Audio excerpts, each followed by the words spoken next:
years on this deal, but I want to trade. I don't want to be here no more. Get me out of here. And there's been a lot of speculation about where he could potentially end up, but now there's a new team that could potentially put together a Kevin Durant-worthy package, and that is the Washington Wizards.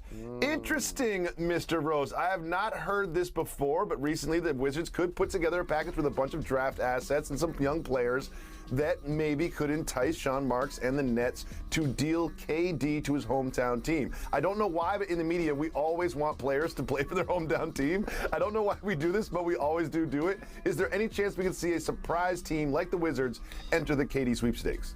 Representing the DMV, and here's why. One of the coldest things to me in basketball is like the verbiage of when you're from north, south, east, and west, certain terms that you use. And the same thing in basketball, skills-wise, like with the Point Guys documentary that's coming out. I know you would appreciate all of the big-time New York City ball handlers, like that became their trademark. One of my favorite trademarks in the league was like DMV shimmy shake at the free throw line. I just think that's cold. It truly is. And Jacoby, here's why the media fantasizes and wants players to play for their hometown or home area. Because that's a hometown hero. And you know that person is going to be invested in the community, not just focused on playing basketball.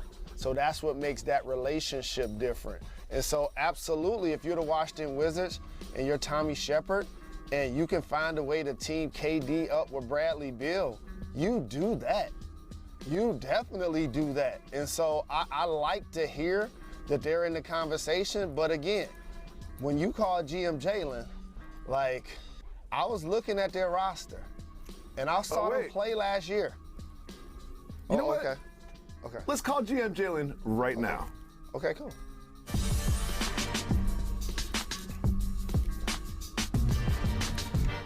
You know what I love about that graphic, fam? Like, you know, when Jay was like best flow, most consistent, realest stories, I set the most trends. I was counting those trophies, and I do got like 7 championships. Good for you. Good for you. I really do. Well, Jaylen Rose is now going to be playing the role of the general manager of the Nets. I am calling. Shep, what up, though? How you doing, my brother? How you doing? This is Dave Jacoby. I'm taking over for the GM of the Miami Heat, actually. And Mr. Rose, I know you had a tough time last season. It's, you know, vibes were bad in Brooklyn. You got swept. So I think it's time for some change. And, you know, Kevin Durant doesn't want to be there anymore. So I want to take that problem off your hands. One of the teams that he mentioned that he wanted to play for was Miami Heat. And I've got a package for you. Now, everyone talks about the designated rookie rule. So you're going to have to get rid of Ben Simmons, but I'm sure you can handle that in your own time because I've got a package for you that involves Bam Adebayo, Duncan Robinson, Tyler Hero, 6th Man of the Year. Not just that. 4 first-round picks. Again, Bam Adebayo, Duncan Robinson, Tyler Hero, 4 first-round picks for Kevin Durant.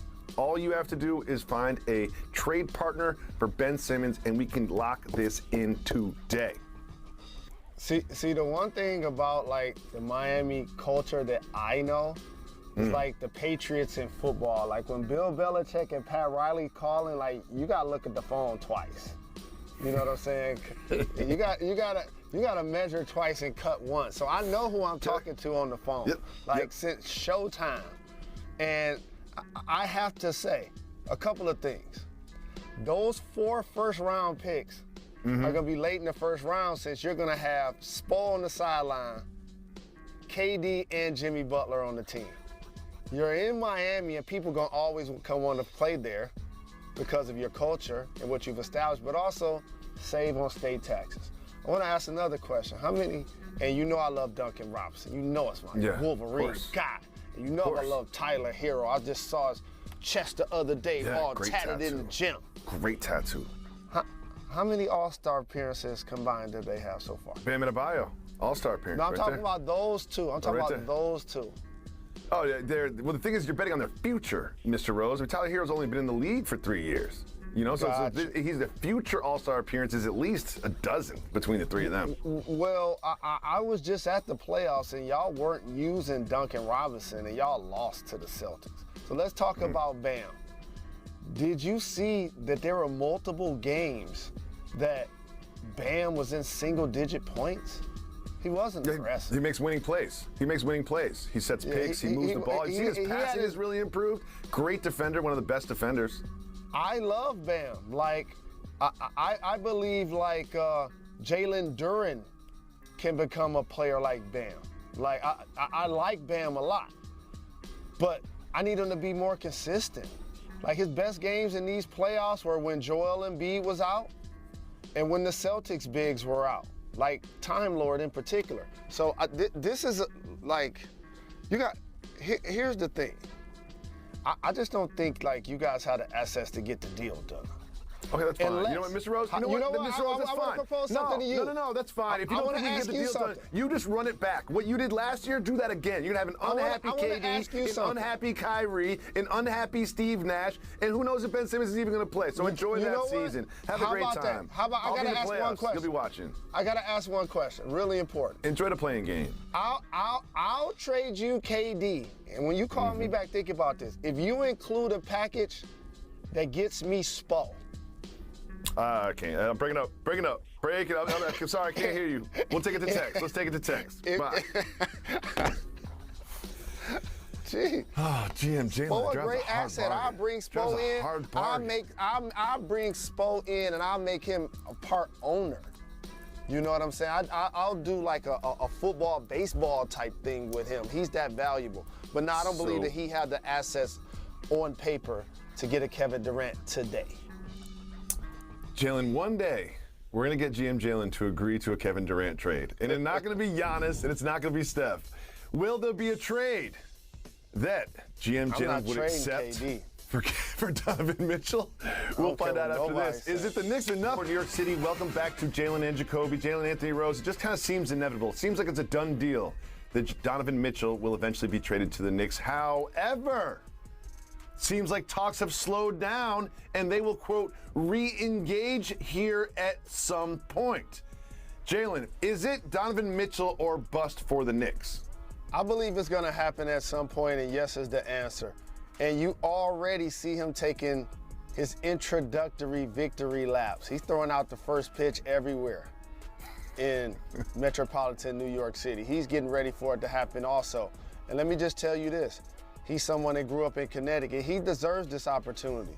I believe he's going to shine really bright on the big stage at MSG if given the opportunity. I like them adding Jalen Brunson. They're going to be short and diminutive, and they're going to have their challenges defensively.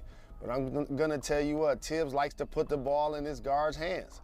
And so if they're able to keep a core of their team, like I'm not giving up R.J. Barrett, and they should be able to keep Randall. So if that's the case, like, you're going to be excited about the New York Knickerbockers again. I'm not saying that they're going to win the championship, but I'm saying that they're now going to be a team that can legitimately flirt with a playoff spot. And so that's progress based on what you saw last year, and that's growth from within. You still have Quickly, you still have Mitchell Robinson. Like, there are some things that they've built, like, internally that I believe they can continue to add to. But I think Donovan Mitchell is that guy, and he's been one of the elite playoff performers and high scorers when he's gotten going in the second season. So I believe it should be a motivated Knicks in order to try to get this deal done. Donovan Mitchell grew up in Westchester, very close to Connecticut. But Mr. Rose, they might flirt with a playoff spot, but they're not going home with a playoff spot. They're not getting a playoff spot's phone number or Instagram handle. Like, they might just flirt for a little bit, maybe buy a playoff spot of beer, but that's going to be the end of that relationship with a playoff spot for the New York Knicks. They definitely not get into the second round, regardless, even if they win a play-in game or whatever, with Donovan Mitchell or without. Another drama that we've been following all summer is everything around DeAndre Ayton. Famously did not get an extension from the Suns, then got an offer sheet from the Pacers, had to go out and get that to then have that offer be matched by the Suns. Seems like the Suns just didn't want to commit to a fifth year.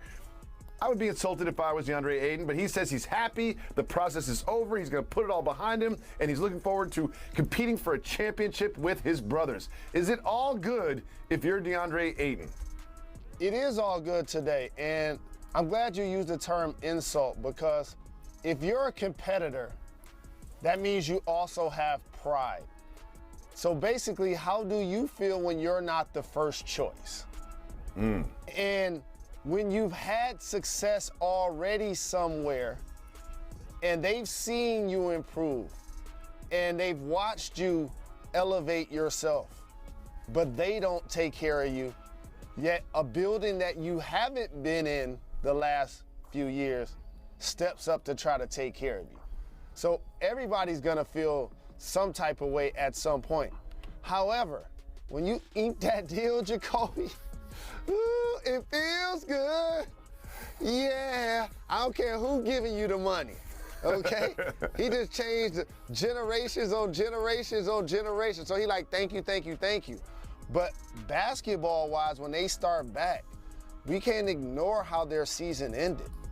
And he was on the sideline, and they were one of the worst achieving playoff teams along with the Nets for me last year. So there's a basketball element that he's gonna have to improve and get back to. I think Monty Williams is gonna be ready to lead that charge.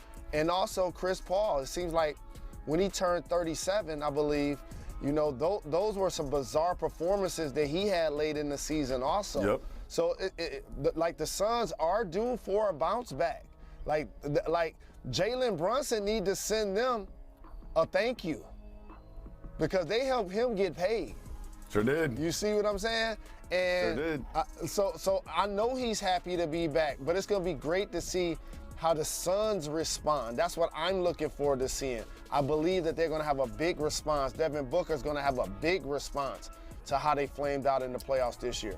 See, I love how you get into the psychology of DeAndre Ayton, how as a competitor he can use this for motivation because you're a professional athlete and that's how you feel about the world. See, me, I'm not. I have one option if I'm DeAndre Ayton: mope, pout, and sabotage from within. That's what I do. I mope and I pout and I sabotage from within until they trade me. That's what I do if I'm DeAndre Ayton. But I am not DeAndre Ayton. I am just a fan who was on the couch last night watching the home run derby, thoroughly entertained by the dingers and the bombs, and it was Juan Soto. That man right there who took home the trophy. The same Juan Soto who just recently was offered a 14-year, $440 million contract. Someone wanted to pay him $440 million to play baseball. And what did he do, Jaylen Rose? Said not enough.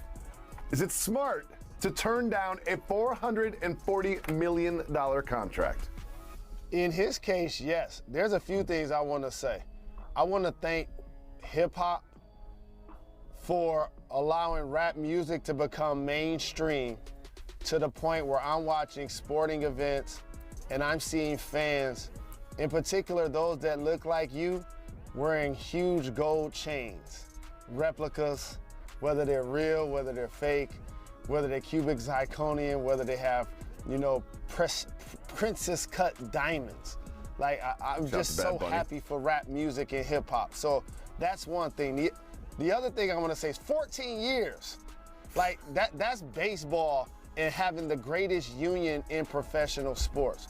The 444 millions, he gonna get that, but less years. Like when you as talented as he is, and the way the ball jump off of his bat, like he wanna get low. He should be signing like 5-year deals. It seems like he could get 5 for 300. Why would he sign 14 for 440? Well, you offered me a $440 contract. I'm signing it. Forget the millions. We will be back look at Aaron after. Judge. Aaron Judge is going to be flirting with $500 million. Yeah, he is. You got He to fall deserves back it. and wait. Every single day we're on the air, we recognize another day Brittany Griner still detained in Russia. Wrongfully detained way too long, 152 days. We wish her a speedy, safe return to the United States. It was 16 years ago yesterday. The Seattle Supersonics were sold. Mr. Rose, what are some of your favorite memories from the Sonics? Oh, the OG Spencer Haywood, coached by one of their coaches, Bernie Bickerstaff, actually drafted me into the NBA. Gus Johnson, Jack Sigma, Nate McMillan, Adele Ellis, Xavier McDaniel, Ray Allen, Ray Lewis, Sean Kemp. You can't stop the rain when it starts to We're fall. off until Monday, so check us out. No Monday, one left ESPN 2, to 4 blame. o'clock. BMF. And Jacoby, what is it that we do? We get the people. Yes. What they want. So much much to discuss today, but we start, as we often do, with the Los Angeles Lakers. Last time, we had an update on the relationship between LeBron and Russell Westbrook. They were sitting on opposite ends of a summer league game and not talking to each other. Now, Chris Haynes tells us that AD, LeBron, and Russell Westbrook have huddled up on a phone conversation and vowed to make it work. Jalen, one side of me says, great, they're all on the same page. They're discussing things with each other. They're going to vow to make it work. This is awesome. Another side of me says, you probably shouldn't have to have a Zoom call with your teammates before the season to vow to make it work. Your thoughts? And Chris Haynes is the plug's plug, so he know. And let me just tell you this. That Zoom basically goes, we all getting paid $40+ million by the Los Angeles Lakers brand to play basketball. Let's continue to represent our own, and let's continue to represent that one. If you're at a summer league game, you're at work. You see what I'm saying? Mm-hmm. That makes it different than the average person showing up at the game. If the Cavs was playing and LeBron was at the game, that would be different. When both of them are at Laker games and they're not speaking to each other in the gym, that's a flagrant foul. And so you just had to get in the room and talk about it. And on Zoom in 2022. But the bottom line is this, they still fielding calls. So if they get a deal that they like on Russ, everybody knows that they would do that deal. But the main thing that really needs to happen, hopefully for the Lakers, is that they can get a healthy Anthony Davis. Yep. See, like, Russ, while his shooting percentages are very low and his turnovers were very high, he's still a productive player. Like, and he still brings it every single night. And so I think what has happened is people have judged him by either his Hall of Fame status or his salary. Now, he's gonna have to reinvent himself too. And I was thinking about Russ, and I watched like Jason Kidd win with the Mavs, and then Gary Payton win with the Heat. And clearly, you know, I played against GP, that's the OG. Got a chance to break bread with him during the finals. And I got drafted with J. Kidd, now coach of the Mavs. When both of those guys won championships, Jacoby, look at the stats that season versus their career stats. They had to reinvent themselves. And so that also has to take place with Russ. Like, the more that you get traded, the less you become the marquee. But when you're able to reinvent yourself, there has to be times where he has to consider, hey, I'm best with the ball. That means staggering minutes with LeBron. That may mean coming off the bench. That may mean starting the game. That may mean not finishing the game.